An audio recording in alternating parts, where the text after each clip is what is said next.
আসসালামু আলাইকুম রহমতুল্লাহ। আপনারা দেখতে পাচ্ছেন কুমিল্লা জেলার লাকসাম থানার বাকুই গ্রামে আমাদের এই রাস্তার অবস্থা। বাইরের দিকে যাওয়ার এই রাস্তাটিতে এখনও হাঁটুর উপরে পানি। বৈষম্য বিরোধী ছাত্র আন্দোলন এবং আমাদের গ্রামের আমাদের এই পাড়ার প্রবাসীদের উদ্যোগে আমরা কিছু উপহার মানুষের কাছে পৌঁছে দেওয়ার চেষ্টা করছি। এই স্বেচ্ছাসেবকরা কাল থেকে আজকে 2-3 দিন যাবৎ তারা অনেক পরিশ্রম করছে এই জিনিসগুলো মানুষের কাছে পৌঁছে দেওয়ার জন্য।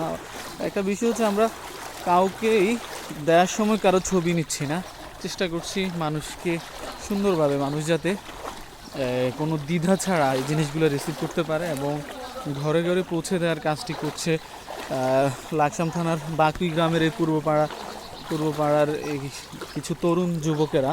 তারা এই কাজগুলো ছাড়াও আরও অসংখ্য সামাজিক কার্যক্রমে যুক্ত আছে।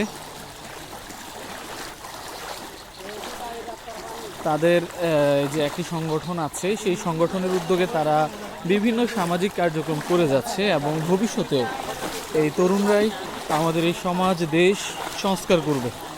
আপনাদের সকলের কাছে আমরা দোয়া প্রার্থী, সবাই আমাদের জন্য দোয়া করবেন।